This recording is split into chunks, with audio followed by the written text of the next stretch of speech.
to the Lululoves Crochet Podcast, episode 42. My name is Emma and this is my podcast all about crochet, crafts, books and anything else I fancy talking about really. I hope you're all well. We are in the middle of the school holidays here in the UK. So the children are home, well the two younger ones at home. The eldest is obviously doing her own thing these days.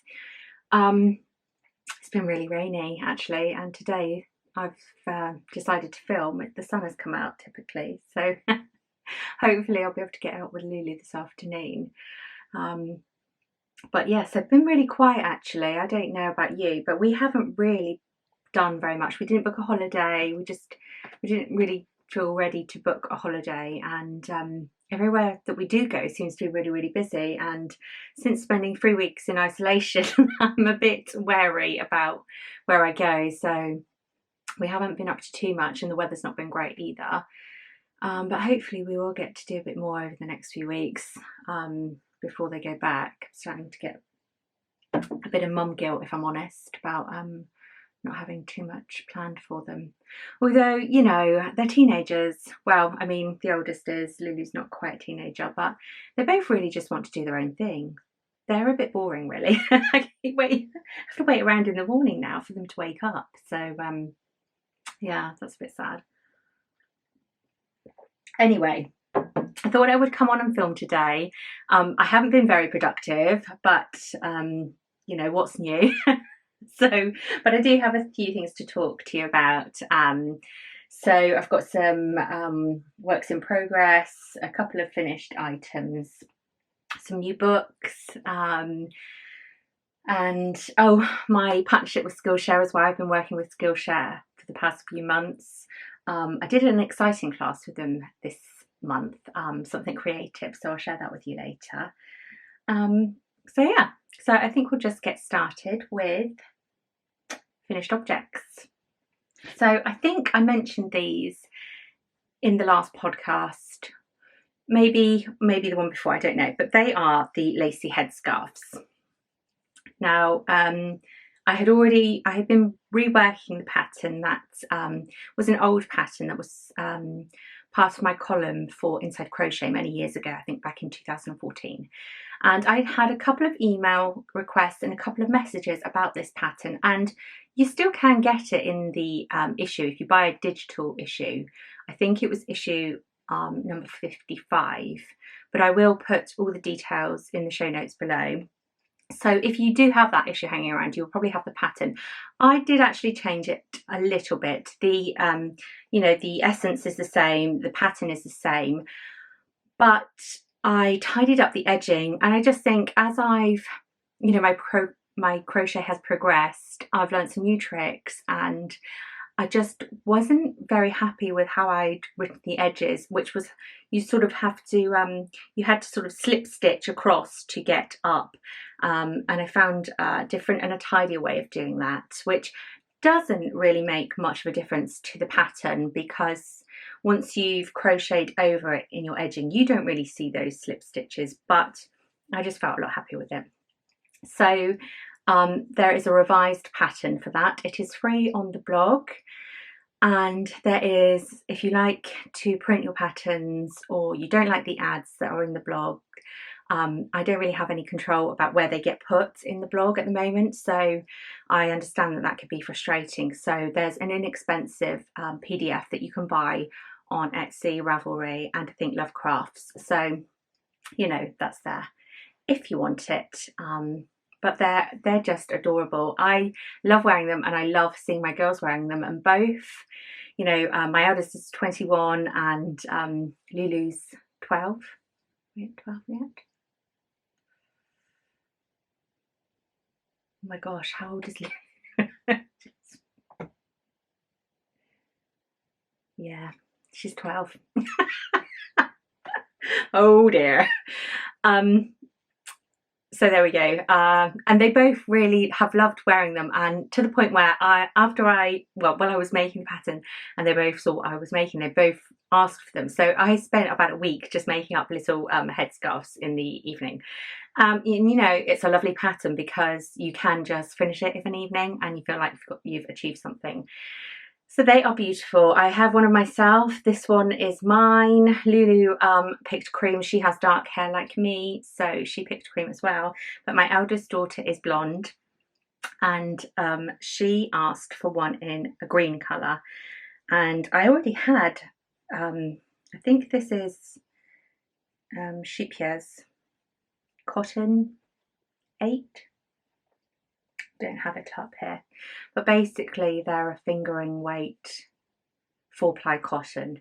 That's what the recommended yarn is. You can make them with a DK. I've written instructions for how to amend the pattern slightly to DK, but obviously you skip a sort of repeat, so you get less fans, and it doesn't make them as drapey, but you can still do it. They're fine. I've tried it. So anyway, this is my eldest, and she picked this lovely green. I love this colour green. I especially love it on her. It just really complements her hair. But yeah, that's beautiful. Of course, when you sort of contrast the colour to your hair, you can really see that lovely lacy pattern. Yeah, I'm just really happy with that pattern now. So like I said, it's up. I have spent many happy hours making these up now. So I just think my eldest said that you know, people were selling this sort of thing on Etsy for like 20-30 pounds. So I mean, if you've got teenagers, that might be something that they'd like as a gift,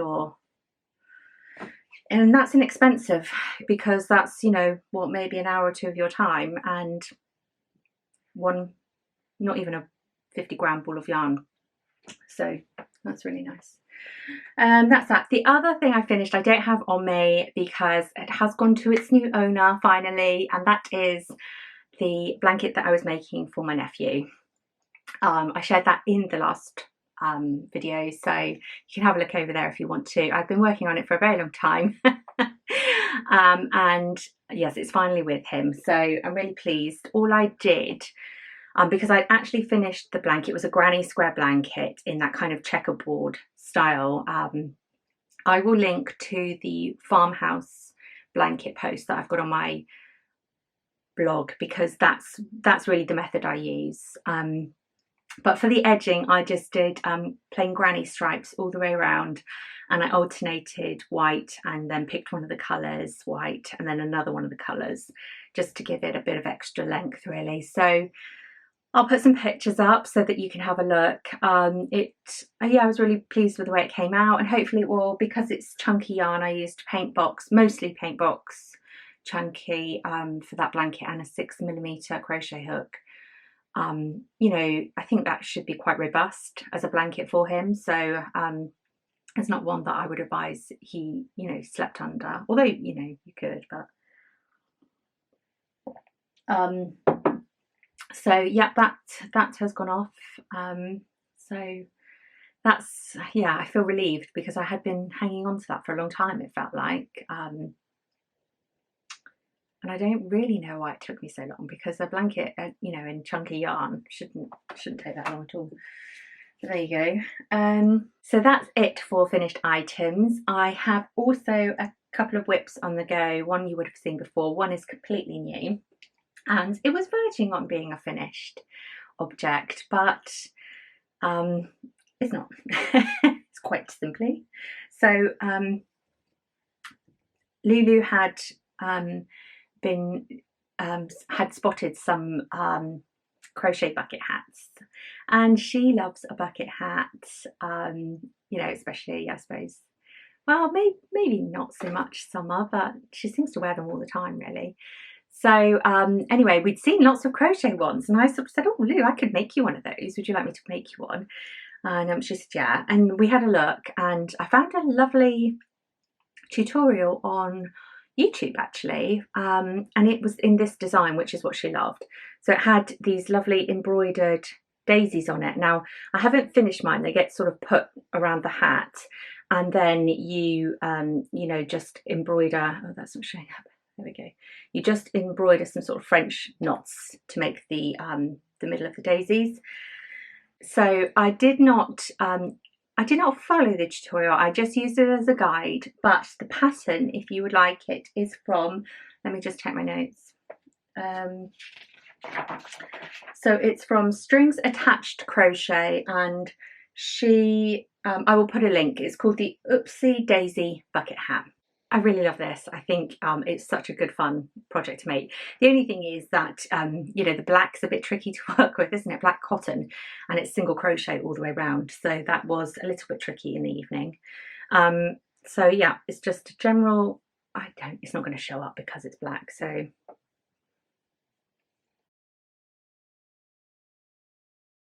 and what I did differently was I took her tutorial and I just adapted it to Lulu, really. So I just did the circle as big as, you know, she does give you directions on how big. And then instead of following her measurements down, I used measurements from one of her existing hats that fits her. So I used the measurements from this hat to work this bit of the hat. And then I checked back with the pattern and saw what she was doing next, and then I just kind of played with the increases until I got the sort of shape that I liked, because I did feel like the one in the pattern was had a very subtle brim, and although it doesn't look like it, this does have a bit more of a defined brim. It comes out a bit wider. So there you go. And I think probably this type of hat might be better for the summer, because these ones do feel quite structured and warm, and this is obviously just cotton. It's a DK cotton. So all I've got to do now is finished embroidering the little daisies, and she does show you how to do that as well. I already knew how to do those. I think there probably are some better tutorials for the embroidery if you're new to it, but very, very simple. So I've just got to finish embroidering the daisies all around. I'm just sort of trying to put them sort of sporadically, and then you can see I've used I did the pattern that she uses, does joins each round with a slip stitch and moves on, but I didn't really want to get that line that you do get, so I did continuous rounds, and I just used a contrasting piece of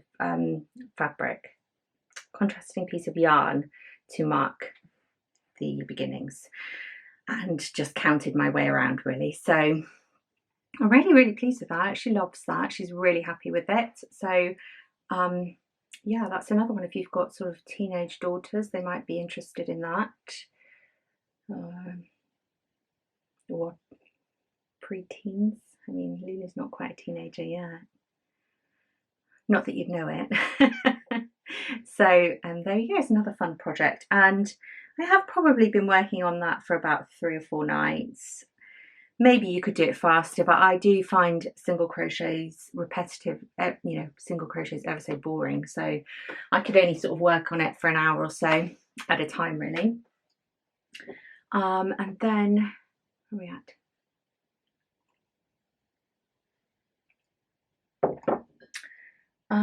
And then the last work in progress is my tank top. And again, I'm sorry to say it is not finished, but it nearly is. So I finally worked out oh, here she is. Oh, she's nearly there, and she's looking fabulous, if I do say so myself. I've worked out the pattern so that I could continue up to the shoulders.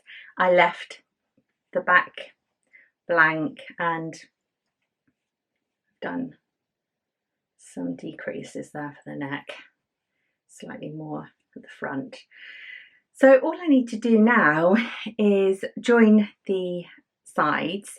Now, I may have made a bit of a boo-boo with the sizing, but I feel like I wanted it fitted, but I feel like this will be very fitted. So this may be one that I might just use it as a sample or give it to my eldest. We'll see how it works up. Anyway, I have just got to add a collar, and I'm thinking of doing like a ribbed collar there. And then obviously I want to do the same down here. And I'm slightly concerned that I don't have enough yarn. Oh, I might have another ball of it. Okay, so hopefully that will be fine. If not, I have to do another little yarn order to get that finished. I'm really, really pleased. I'm definitely going to play around with it a little bit once it's finished, and you know, check how I think it looks best, to check how the fit is. Like, you know, I want to be able to wear a tank over my blouses, but I don't want to feel constricted. I don't want it to be too tight, but at the same time you don't want something like that bulking you out, do you? So once it's finished, I'll be able to try it on properly, see what I feel about the sizing. Sorry if you can hear any background noises, everyone's at home. Yeah, see what I feel about the sizing and get some ribbing done, just a slight bit around the armholes, the neck, and then the bottom, and we'll see how that fits. But I am really, really happy with the design. I love how it's worked up. Yeah, I think that'll be a really fun one, but that's not going to be a pattern just yet. I do feel like I need a little bit more work before I'm fully happy with that. So that's it. And then that's, sorry, just had to yell at my son. You're either in or you're out. Anyway, and the sun's gone in, so the light's changed. Right, let me just check my notes to check that I've spoken about everything. So I think that's all the whips and the finished projects. Yes, it is. The next project I'm working to get finished is the pineapple bunting, which I would have liked to have had done for the beginning of summer, but it just hasn't turned out that way. So that one's next to do. So I'll focus on that and getting the tank finished, I think. So I think that's everything for crochet. That's not too bad really, considering I don't feel like I've had a lot of time to sit and do it. Because things like, you know, design work, I don't really like to work on this in the evenings because I just want to sit and relax by then. And, you know, this takes a bit more, you know, maths, working out where stitches go, and I like to sit down at a table and really focus on what I'm doing, and that's sort of time that I feel like I've missed recently. So next I will talk to you about my partnership with Skillshare. So I do have to say that this video has been sponsored by Skillshare. I've been working with them for a few months and I'm really, really grateful for the opportunity really, and I've really been enjoying their classes. And if you haven't heard of Skillshare before, they're an online community of creative classes that you can take, and they do everything from photography to helping you with your freelance business to design. There's knitting, all sorts of classes on there. So yeah, I've really enjoyed taking part in lots of their classes. You can, you know, be as involved or as much as little as you want. So, you know, you can submit your projects, you can ask for feedback, or you can just, you know, dip in and out. It depends how you enjoy it most, I suppose, but I really like it. I like using the app on my phone. I can take the classes when I've got sort of a quiet 10 minutes because most of them are under 60 minutes and most of them are sort of bite-sized chunks. So I found that really useful for the way that I live, really. So, but yeah, definitely worth having a look. So mostly I have been doing so far classes on, I suppose, the business side of things. I've been looking at like design elements, my Etsy store, things like that, which I have found really useful. But I just wanted to do something for pleasure this month, and it was my birthday a little while ago, and I got some Amazon gift vouchers. So I ordered myself some of these gouache paints. I think that's how you say it. Gouache. Yes, they're basically, well, they're water paints. They're a water medium, but they're not like, so these are my watercolours that I would normally use for that sort of, you know, but they're not quite like that in that they're more like a gel consistency. I'll try and open the box for you. Anyway, they are opaque. It's a water medium opaque, so they're not like acrylics in that you can't layer them up. but unlike watercolours, they are very opaque on your paper. You can water them down and use them in a similar way to your watercolours, but they are sort of more opaque. So I got this palette with one of my vouchers. I think it was about £25 maybe. And I'm not sure of the brand, but it seemed to have okay reviews. So I just sort of went for it. And they come in these little, oh, I've just put my finger in the paint. Just, right, where were we? Before I put my finger in the black paint. They come in these like little pods. So you can just open each capsule. So I only really opened the colours that I wanted to work with. I'm not sure how long they'll last. I mean, I'm assuming because they're water-based, you can just sort of reactivate them if they dry out a bit. They seem to be pretty good so far. I've had those open for about a week, and then it's got a little palette in it as well. So they were quite good. I mean, I used them. They seem very fun. I'm not an expert when it comes to paint, you know. Those are the colours that were included in mine.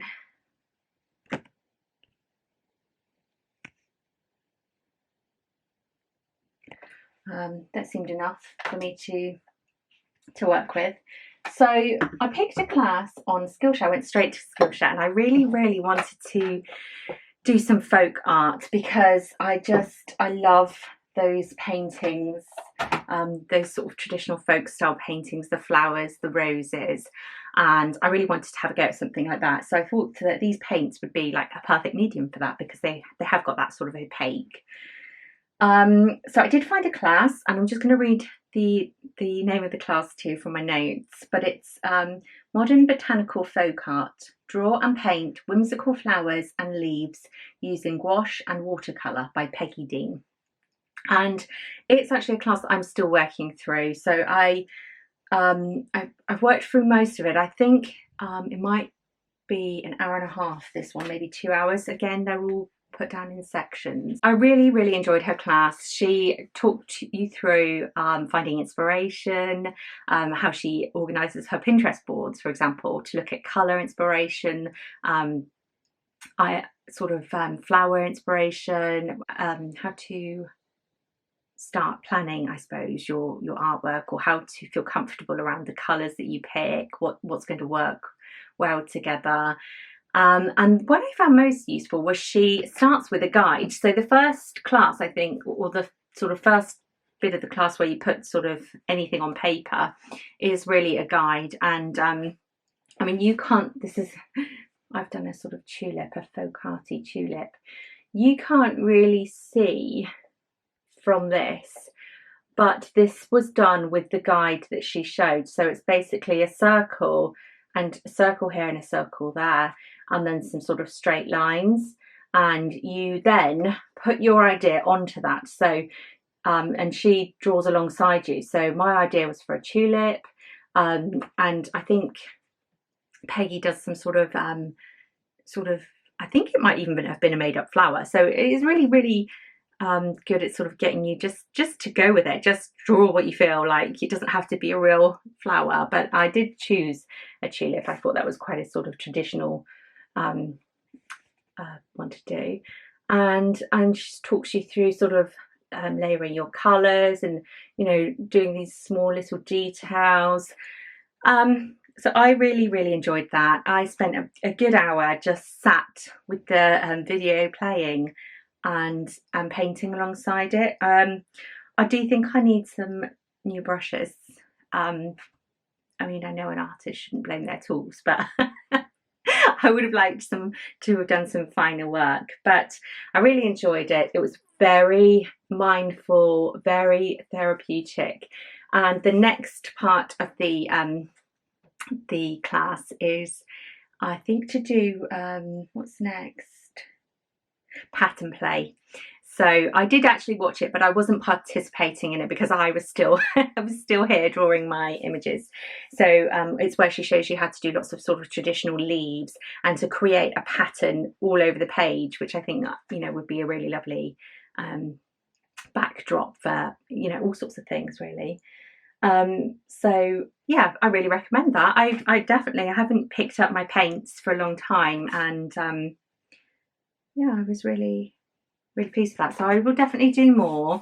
I'm going to finish the class. I think that'd be really lovely for, like, if you do journaling or you know, anything like that, where you can just sort of decorate something and then do some writing, and I think that'd be lovely. I don't have a journal like that. Maybe I should get one. And Skillshare actually have a new offer for the summer, which means that the first 1,000 people who click in the link in my description will get a 1 month free trial of Skillshare Premium. So that's all their classes, all their content, all the features.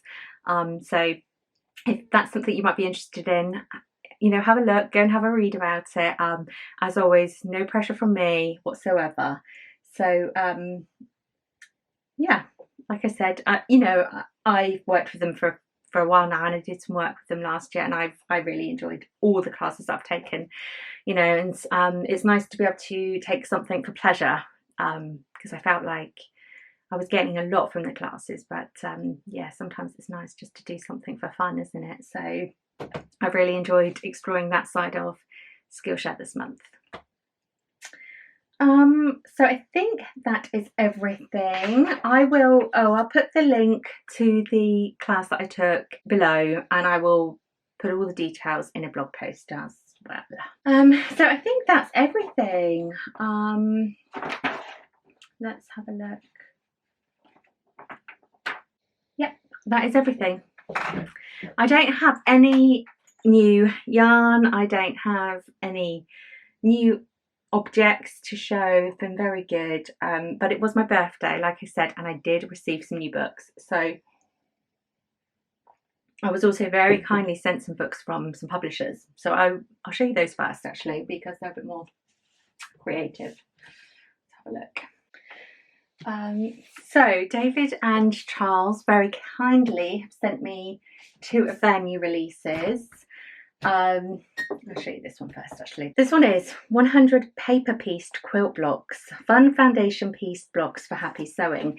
And I would really love to start some paper piecing, some quilt work. It's something I've never done, and I've seen lots and lots of beautiful projects online. I'm not sure I've got the time at the moment, but it's something definitely that I will be looking at in the future. So I was really excited to get this book. I'm not sure if this is something I would probably start out with. I think I would start with some very basic pieces, but it does have some lovely projects in it. I'll show you a few.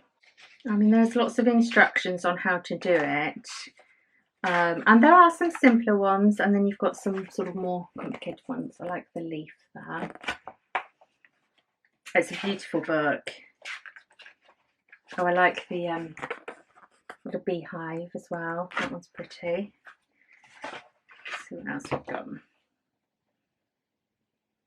I mean, well, I can't ever imagine. Oh, I love that.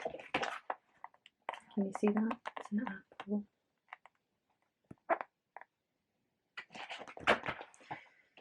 But look, I'd love to be able to create something like this. Isn't that just so beautiful? We'll see, one day. But yes, I'm really, gosh, there's that lovely cottage there. So yeah, I really think that's a lovely book. If you know someone that loves quilting, there are loads of beautiful ideas in there. They've got festive ideas, you know, plain sort of all seasonal ideas. You've got some lovely hearts there, and then more intricate, sort of the sun, popcorn, pizza slices. I mean, look at this frog. And I love that cat on the front there. Can you see that? Brilliant. So that's a really lovely book, and obviously you've got the instructions and how to do so it's got full-size patterns, and it's also got ideas and instructions for 10 projects using blocks. So yeah, I really recommend that. So that's lovely. So thank you to David and Charles for that. I think what I might do is some of these books as well is maybe run a giveaway, you know, because I do get sent quite a few, and I know that some of you would also love to have a look at them. So maybe I'll do a giveaway, maybe in a couple of months, maybe an Advent giveaway, or you know, one coming up to Christmas, and then maybe you could pass them on, or you know, treat yourself. So yeah, that's that one. I think that one's out now. Let me just have a look. 17th of August it says. That's fine. And then this one I loved, and actually Lulu loved as well. This one is out now, and it's The Witch's Yearbook: Spells, Stones, Tools and Rituals for a Year of Modern Magic. Okay. Doesn't that look beautiful?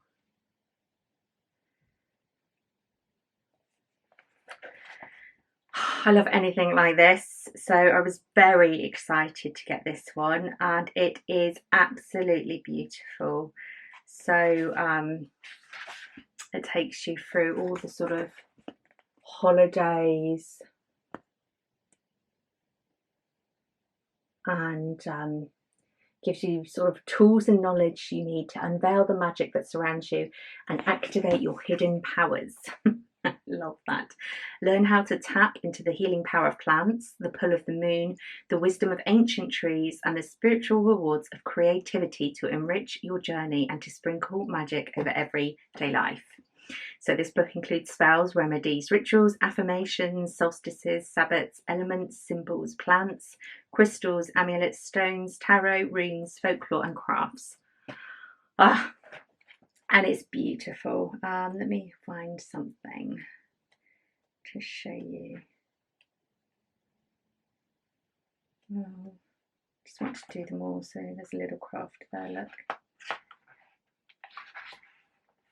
A little weaving.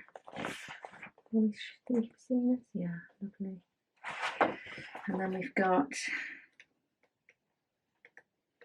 I mean, the illustrations are so pretty. Look at these.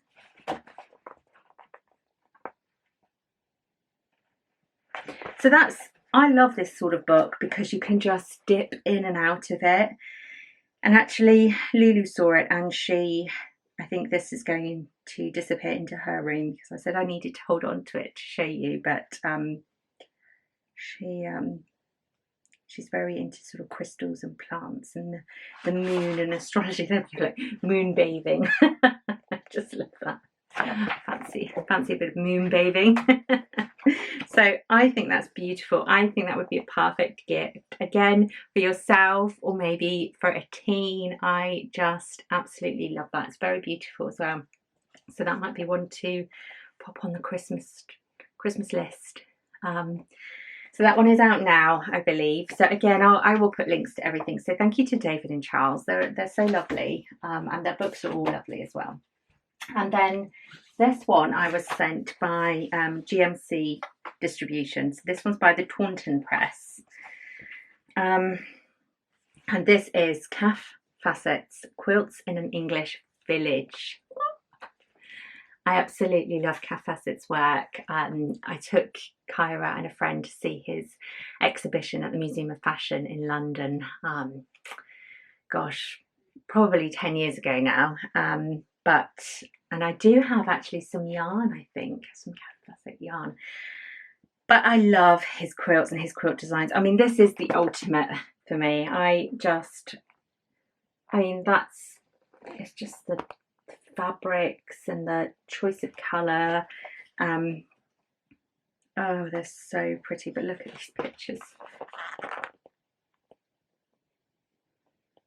Beautiful. So, and the book tells you, you know, what fabrics, how to assemble. So it's not just sort of picture, it's going through each quilt in detail.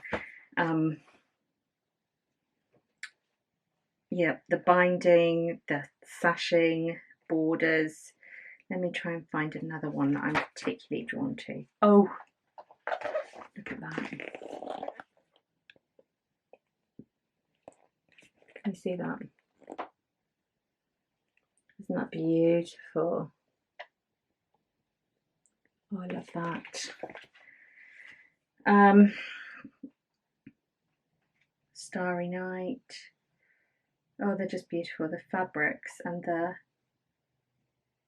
I mean, I could just stare at this book for inspiration. I couldn't hope to make any of these yet. But I just think they're absolutely stunning. And apparently there's, look at that, there's quite a collection of these books. So I love that. This one is, let's have a look. So this one's out in August, so you should be able to get this one now as well, I think. Says, with his unerring eye, Caf has succeeded in finding the perfect location for his exquisite new collection of quilts, featuring both his scintillating new fabric designs and his classics, all in his unique colour palette. This time he has chosen the medieval English village of Lavenham in Suffolk, where the 19 quilts in this book are set off against the ancient half-timbered Tudor houses. Caf Clefs' Quilt in an English Village is the 23rd book in a best-selling series of quilting books and features a stunning set of new designs by Caf and several by his longtime friend and co-designer Liza Pryor Lucy, sorry. Yeah, so if you, I don't know, this is the first book in the series that I've come across, so I would be interested to see more, because these are just stunning. I would happily have every single one of these quilts in my home. Beautiful. So yeah, so lots of quilting inspiration. So I think you can see where my head is at the moment. Just a minute, I'm just going to pause and restart. Okay, how are we doing? So lastly, I'll just talk about the books that I'm reading. So firstly, I'm reading Daphne du Maurier's Jamaica Inn. This is a reread for me. I watched Rebecca, the Netflix adaptation, on TV not long ago, and it made me want to read some more du Maurier. I have actually read this one before, and actually thinking about it, I might have been better with one of her more sort of summary based books, like the summer one, the one Frenchman's Creek. That might have been better, because this, I've started it, I'm halfway through, is just making me feel very autumnal. The scenery is quite harsh. You know, Jamaica Inn is set in the moors, and it's sort of a very desolate setting, and so you get lots of these windy sort of descriptions of getting lost out on the moors and the bogs.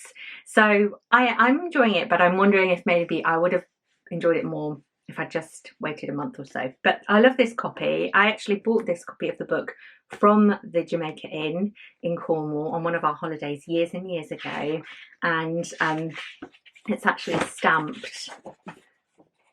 Can you see that? It's kind of quite faint. It's actually stamped by the Jamaica Inn, so this one came from the gift shop. So I love that. So I'm reading that, I'm enjoying it. I have read it before though, so it's just nice to grab before bed sometimes. And the other book that I've started is called The Mercies, and this one is by Kieran Millward Hargrave. I'm only about 50 pages in, so I'm going to read you the blurb on this one. This is a library copy that I ordered in. It says, on Christmas Eve, 1617, the sea around the remote Norwegian island of Vardo is thrown into a reckless storm.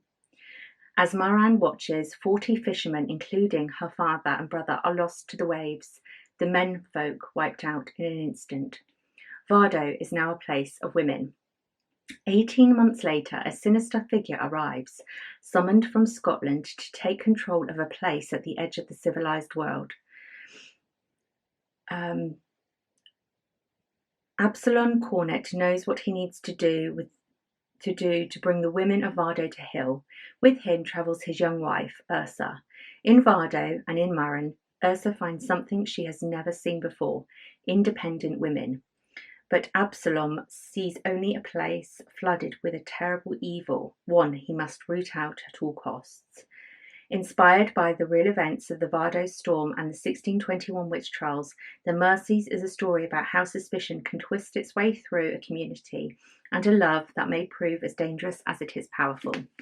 So I really love the sound of that. So like I said, I've only just got into it. I've only just started, so hopefully that will be a good one. And lastly, I'm just going to show you one of the books that I got bought for my birthday. My eldest daughter bought me this. This was on my wish list. It's Sea and Shore, Recipes and Stories from a Kitchen in Cornwall by Emily Scott. And she knows how much I love Cornwall, and we've really missed it this summer. So, but this has got beautiful recipes and beautiful pictures of Cornwall, so it's really lovely. This is here you go. So we've got Cornish crab linguine with chilli, lemon and parsley. Look at that, looks beautiful. And then you've got the author's story, and it's sort of separated into seasons. I think she must have moved down and taken on an inn, and she's raised her family down there, and it's just really beautiful book.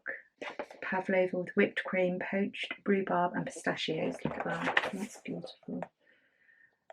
So yeah, if you love food but more specifically if you love Cornwall, and you know, she uses all sort of local ingredients, and it's just a really beautiful book. And like I said, it's separated into seasons, and I do like recipe books that do that. So there's some Christmas recipes in there as well, and some summer salads, and it's just really stunning photography. So yes, I recommend that one. Haven't actually cooked anything from it yet, but I've been spending my time in the evenings drooling over everything. So I think that is everything I have to show you today. So I hope you're all well, and if you are on your summer holidays and have your children home, I wish you luck for the remaining weeks. And I will be back. I have some vlog footage, I think from July and August, that I'll probably put together into one. So maybe I'll try and get that up next week. But until then, I shall see you in a few weeks with another episode. But yeah, so take care. Bye.